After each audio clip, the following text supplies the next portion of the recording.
I'm so embarrassed. Oh my gosh, I'm so embarrassed. Not really. So I killed the Wi-Fi, but I forgot that my phone was using the Wi-Fi, and it just got all out of whack. So what I'm about to do, as I was saying to those of you who are tuning in to the first time that I started this, is I am about to record episode 4 of AMXkids.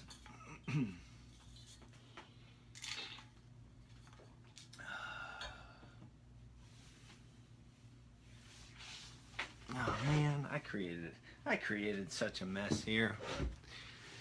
I created a mess, but you know what? Whatever, we're just gonna go with it. I'll clean up the mess. Hello, Ryan Comer. Hey, Comer. Yeah, so I'm gonna record AMXkids 4. I'm gonna minimize you. Sorry. Nope, can't minimize you. Okay, I wanted to share. I can't share because I don't have Wi-Fi. Whatever, let's just rock and roll. There's enough chatting, enough wasting time. I'm gonna go rockstar mode here. Hi, Mark Belasco. I'm gonna go rockstar mode here.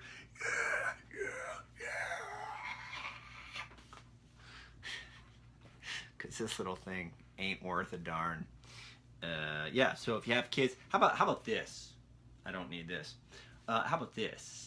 If you are the parent of a middle school age kid, if you know a middle school age kid, if you're a coach and you have middle school, and when I say middle school, I'm talking middle school, but this can be from, I mean, heck, I interact with young kids, plus minus 3 years middle school. How about we say that? Plus minus 3 years middle school. If you have those kids in your life, niece, nephew, whatever it is, please pass this on to them. Importance of reading, check. Character skill development, check. Leadership development, check. Love of reading, check. I think I already said that, but that's what we're doing here. Doing the right thing, check. That's what we're trying. That's what I'm trying to teach here through books. And we're finishing up Hatchet. And I'll tell you what, I am anxiously figuring out which book I'm going to do next. I don't even know what I'm going to read next. All right, so I am going to get rocking and rolling with this right now. Probably about, I don't know, 20 minutes or so. Let's just run into this. Let's just lean into it. All right, let's rock and roll. 1, 2, 3. Hello, my friends. Hello, the learners, the youthful learners that not only, it is summertime, and I'll tell you what, here's the deal, kids, if you're listening. Right now I'm at the beach, so it's summertime, right? We like to do fun things in the summertime. School's out for summer, right? That's awesome. However, that doesn't mean the learning has to stop. Learning never stops. This whole wide world, I'm going to talk about several examples in the book study that we're doing today, but there's so many ways that you can learn. Hit pause, right? Hit pause on your game, hit pause on the beach, hit pause on sleeping in, or wait, no, hit unpause on sleeping in. Wait, what am I trying to say? Just wake up. That's what I'm trying to say. Wake up and commit to learning, right? We're trying to make learning fun. We're trying to make learning entertaining. We're trying to make learning, get you to see the value in learning. I know you don't like to go to school, or you might be thinking school is boring, I don't want to go to school, but I'll tell you what, school builds your ability to learn, and your ability to learn will get you from point A to point B. We're wrapping up Hatchet this week. Hatchet, this is the 4th week I've been studying the book Hatchet by Gary Paulson. It's been a great book, and it's been an awesome time for me to get back into reading the book Hatchet. It's been quite a few decades since I've read the book, and I finished the book today. I'm not going to tell you exactly what happens because I want you to go read the book, but I will tell you this: it was awesome, and it was entertaining, and it was enriching, and it was valuable, and I took a bunch of notes, and I'm going to share with you all today. Your job is to go back to AMXkids 1, 2, and 3, and then your job is to read the book. I divided this book up into 4 parts, right? 4 parts. It's not quite 200 pages, so that's like maybe 45-ish pages a week. That's all. That's it. If you want to read for a week and then listen to AMX 1 and then read for a week and listen to AMX 2 or vice versa, that's it. It's only 45 pages in a week, and it's easy, fun reading. I promise you. Let's hop into the last section of the book. So in this section of the book, I got to the end of the book, and Brian had he's been dealing with a lot of adversity and loneliness. I've been talking about, that word adversity. I've been talking a lot about belief and hope, about accountability and responsibility, fear, not giving into that type of fear, wants versus needs. All of these things have been concepts that we've been talking about the last several weeks. And there was a point in the reading where in the book it says this: there had been many first days, right? So remember, Brian's out in the wilderness, his plane crashed, he's in Canada, he's going to see his dad, he's in the wild, there's animals, there's darkness, there's mosquitoes. If you remember in the book, it talks so descriptively about these mosquitoes and how annoying. Think back to when mosquitoes are bad. Now imagine you're out in the wilderness by yourself and they're in your mouth and your nose and your ears and your eyes, and your teeth and your tongue. Grody, right? So moving on. Sorry, I got taken by, it was a really descriptive part of the book. But in this part it said there had been many first days, and it was talking about the day he made an arrow, the day he caught a fish, the day he built a fire, the day he found eggs. So there were all these firsts that he was experiencing. And I wanted to point out this idea of building skills, right? So each first day developed Brian's skills. So you're 10, 11, 12, 13, 14, 15, maybe some of you have been 35 or 37 like me reading the book Hatchet over again. Every first day he built a new skill. He knew more things than he knew before. So on his ability to get food, he said, quote, "I now know what I can do. I now know what I can do." He was no longer afraid. Here's the deal. Why I'm pointing all this out and talking about these first days and him making an arrow and catching fish and building a fire and his ability to get food. He knows what he can do. These skills that he possesses. Preparation, right? Jot that down. Preparation, the word, preparation, right on your mirror, right on your books, right on in your car, your mom's car, wherever you're at. Write down that word preparation and write down the word work. And think of this idea of building skills. It's similar to a sport or an instrument. If you're a creator, whether it's a musician or whether it's art of any kind, think of this idea of building skills and preparation. Every single thing that Brian did knew, all of these first days, he feared less, right? He developed more skills. He feared less. He was more capable. He felt more confident about himself. If you're dealing with confidence, and trust me, I've battled with self-confidence my entire life. I still do battle with self-confidence. That's why I read so much and probably talk so much too. It's to combat that negativity within me. But that idea of preparation is one of the most important things that you can cement into your forehead. Build your mind. Here's how we're going to prepare. Build your mind through books, right? Build your mind. Think of mind and body, right? We're dealing with two things right now. Build your mind through books, and build your body through training and exercise. That's the way. Jocko Willink, a Navy SEAL who I read about, he writes great kids books too. It's called the Warrior Kid, right? Way of the Warrior Kid. Google that. Search it on Amazon. Way of the Warrior Kid. We're building your mind through books, stretching your mind, thinking, learning, asking questions, and then we're building your body through exercise. That is preparation.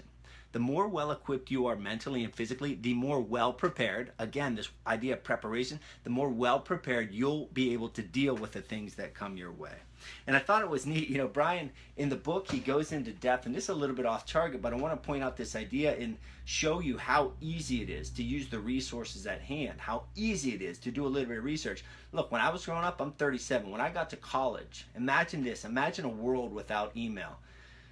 When I got to college was when email started coming out, right? So that was like 99, or not, it probably came out, I think like 92, 93, but I started using it, I remember in college, my freshman year, it was email. It was like, what is this? Now you have smartphones. You might be listening to me on your smartphone or watching me on your smartphone. It is so easy to gather facts. It is so easy to use those things constructively. Social media is out there, right? But you don't need to only use social media to look at your favorite things that don't help grow your mind at all, right? You can do research. You can learn. I just did some quick facts on moose, right? Because Brian was attacked by a moose, and there was a really awesome segment in the book where he goes into depth talking about this. But some moose facts. And I gathered these facts, honestly, in 2 minutes. One, because I was interested. I just heard about moose and wait, is it meese or is it mooses? Is it meeses? I don't know. Figure it out. Some facts about moose. They're the largest member of the deer family. They can get up to 1,200 pounds and 6 feet tall. They eat a lot. You know how much a moose eats? 73 pounds a day in the summer. 73 pounds a day in the summer. Wolves and black bear are the major threats. Their antlers are used for fighting, but not their first line of defense. Their hooves are their first line of defense. They're good swimmers. There's 4 types in North America, and they're dying at an extremely fast rate. Look, that was research. That was learning. Honestly, I did a quick Google search and came up with that in about 2 minutes.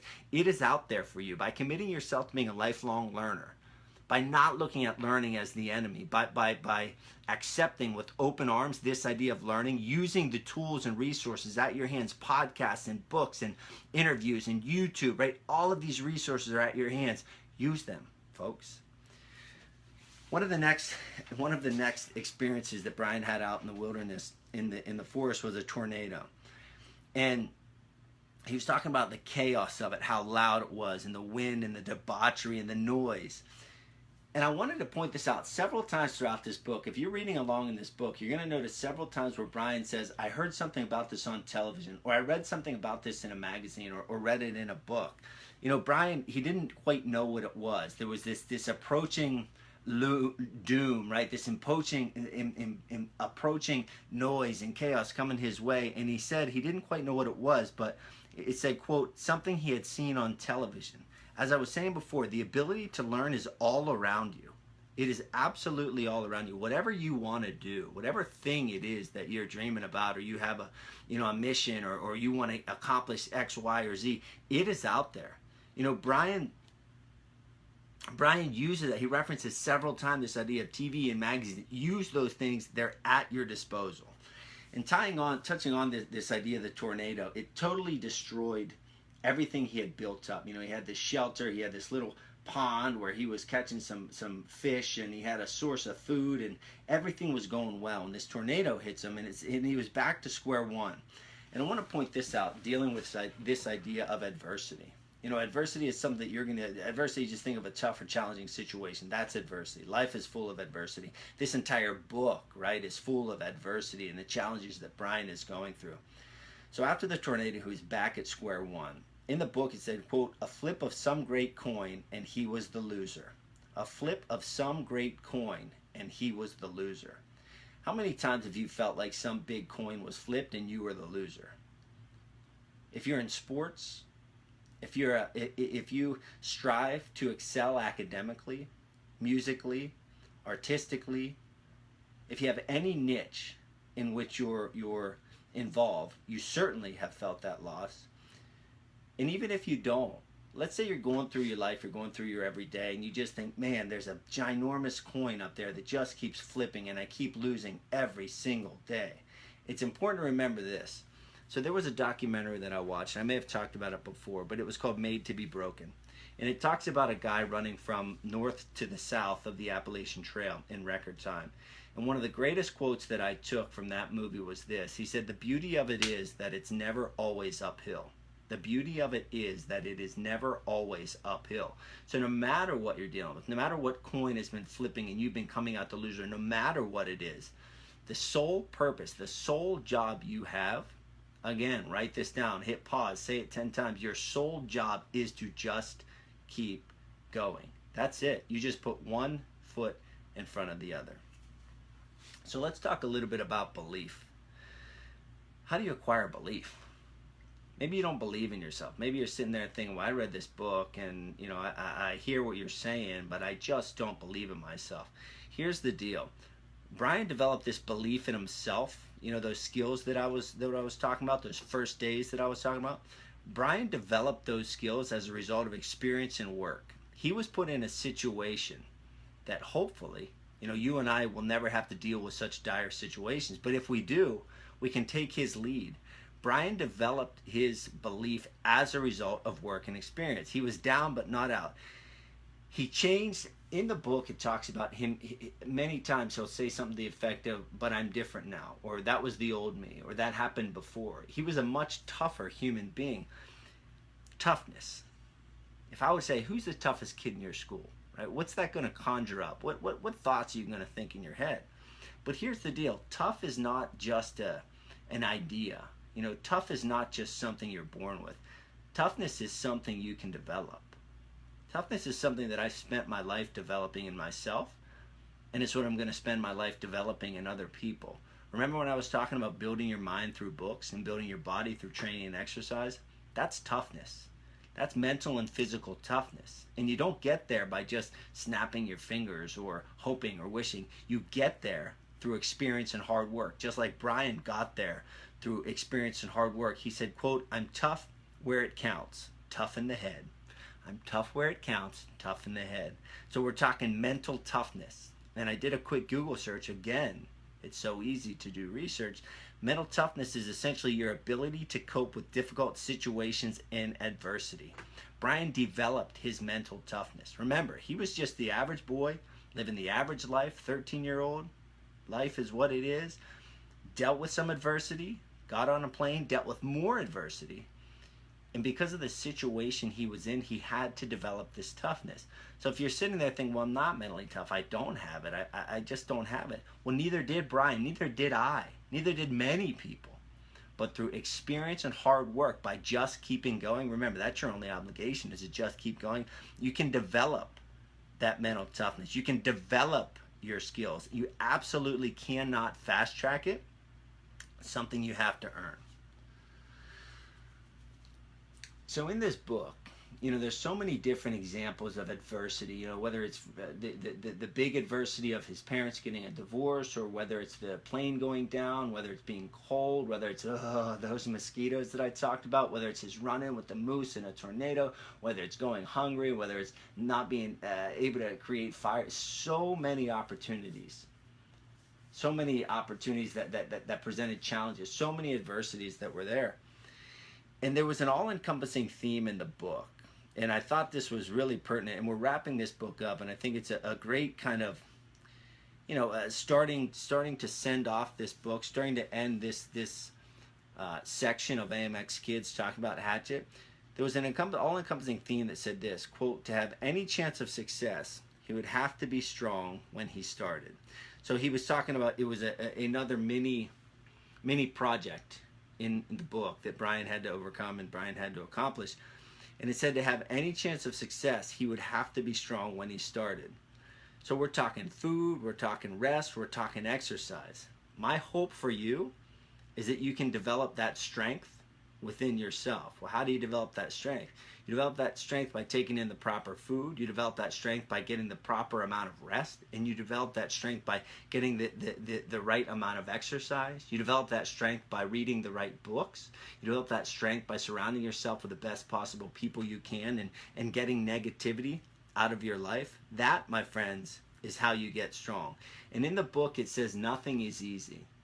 Brian learns a lot about himself throughout this journey. He learns a lot about hard work and, like I said, toughness and adversity and family and what's truly important in life. And he says over and over again that nothing is easy. Nothing is easy. Nothing worthwhile is easy. I can remember growing up wrestling so much and suffering heartbreak, getting to big tournaments or not getting to big tournaments because I lost, and just feeling that heartbreak. And you learn, again, it's through experience and hard work, you learn that idea that nothing is easy. You're dealing with whatever you're dealing with. We all have our things. Some have it better than others. Some have it worse than others. But the idea there, understanding that nothing is easy, is one of the most important things that you can take away from this book, actually, and use and implement in your life moving forward. And an odd thing that happened, too, in talking about adversity, talking about hard work, talking about realizing what's important, needs versus wants, Brian was alone in the wilderness. He was 13. I'm thinking when I was 13, if you'd have put me out in the woods, 13, alone, the howling noises and the winds and the cold and the mosquitoes and the little spiders and snakes and creatures, I would have, I'd been flipping. I'd been scared out of my mind. And it was an interesting thing that Brian talks about, this idea of kind of growing to appreciate the struggle. He found some things, I don't want to give that away, but he found some things that made his situation easier. And he found himself not disliking those new things that made his situation easier, but really, it said he had mixed feelings about it because he kind of appreciated that idea of having to figure it out and being put to the test. Meaningful struggle. Let's put it that way. Meaningful struggle. One of my mentors, a guy I look up to and I listen to all the time, Joe Rogan, he talks about this idea of meaningful struggle. Well, meaningful struggle are those difficulties in life that are building you up, that are developing your physical and mental toughness. And Brian experienced those things and had those meaningful struggles. And some of the takeaways, at the end of the book, he talks about some of the things he gained from his experience. Let me repeat that. So this 13-year-old boy was basically displaced in the middle of a giant forest with no one but himself, and he actually learned from it. And I want to throw in this idea of adversity and learning, right? Learning through your setbacks. Brian learned from these setbacks. Said he became more thoughtful, more observant, more action-oriented. What does that mean? Action-oriented. That means that you get things done. You know, if you're put in the middle of a forest and you have nothing to eat, nothing to drink, no one around, no shelter, no blankets, no nothing, you become action-oriented, or you just sit there and you just wallow in the self-pity, which I talked about before. So he became more action-oriented. He had a higher appreciation for food. So if there's any wrestlers out there listening right now, you absolutely know what that means. I have an absolute appreciation for food. I grew up cutting weight and making weight, and continued that on as a professional fighter, having to make weight every couple months. So he had a higher appreciation for food. But those were some of the things that he took away from this: thinking more before he speaks. You know, your words are powerful. Your words are powerful, whether they're negative words being spoken to someone that can affect them in a negative way, or positive words that can help someone in a positive way. One of the best quotes that I ever heard was from a WWE superstar named Diamond Dallas Page. He said, you can't underestimate the power you give yourself by believing in yourself, and you can't underestimate the power you give someone else by believing in them. So your words are extremely powerful, so think before you use them. And I just want to throw some takeaways from this book, from Hatchet. You know, I'll be starting a new book next week. I'm really excited to select a book. I don't know which one it's going to be yet, but I'm uber excited, flipping through the internet, scouring, asking friends and family what book I should read next. If you have any suggestions, reach out to me on social media at Charlie Spaniard, or my Facebook page, which is facebook.com/Charlie Spaniard, and let me know, because I would love to take your suggestions. So some of the takeaways are accountability. You know, accountability is essentially taking ownership for the things that you say and you do. Resourcefulness, your ability to get things done. Are you resourceful? Can you learn? Do you have the ability to learn? You know, YouTube gets a bad rap, but if you need to learn how to do something, hop on YouTube, become resourceful, learn how to get things done. Belief and hope. Belief and hope. Anything you want to do, anything you want to become, you need to believe in yourself, and you need to never ever let that hope go away. Survival. When you're pushed to the edge, you need to find a way to survive. And I've told you, there's been several examples how you learn to survive. You read, you ask questions, you prepare. Remember, we were preparing physically and we're preparing mentally. Knowing that adversity is a part of life. Adversity is a part of life. No one escapes it. You will not escape it. I will not escape it. We can feel bad about it, or we can become more action-oriented and get things done. The idea of fear. You know how you overcome fear? You overcome fear by hard work and preparation. I was a professional fighter. Stepping in the ring and fighting is one of the scariest things in the world. But you know how you overcome that fear?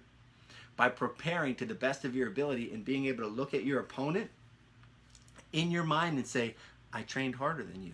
Mental toughness. Mental toughness is a skill. You can develop it. You become tough by doing tough things. Get up a little bit earlier. Take a shower, a bath in cold water. Become more disciplined in the things that you do. Spend more time reading books instead of on your device. All of those things can help develop mental toughness. And then the last thing is the skill acquisition. You know, acquiring new skills. To get from point A to point B, no one is born with the ability to do everything that they can do at I'm 37. I wasn't born with the ability to speak Spanish. You know, I learned to speak Spanish through studying. So you can acquire these skills. Hope you all enjoyed the last 4 weeks of Hatchet. I urge you to come back next Tuesday. I'll be starting a new book. Don't know exactly what it is, but extremely excited for it. So hop on over to charliespaniard.com or connect with me on @CharlieSpaniard. Look, if you're a middle schooler reading these books, or at least listening to these episodes, I want to interact with you. I want to talk about these books. You know, reading and talking about reading is what I love to do more than anything in the world. One of the things I love to do more than anything else in the world. So please hop on over to the website, charliespaniard.com. Connect on social media. Teachers, coaches, parents, please pass these videos on to young people in your lives. Be bold, my friends.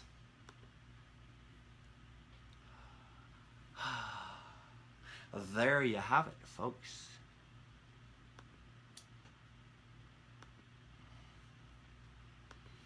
What is is this? AMXkids 4. Hatchet 4.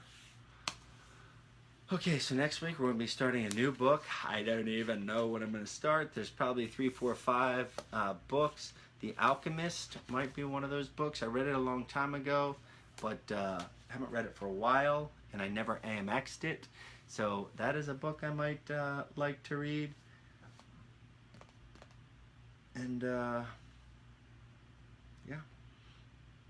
that's that, my friends. So please consider sharing this, pass it on to the young people in your life, and see you next time. I'll be back tomorrow morning for AMX 26, 7, 28. See ya!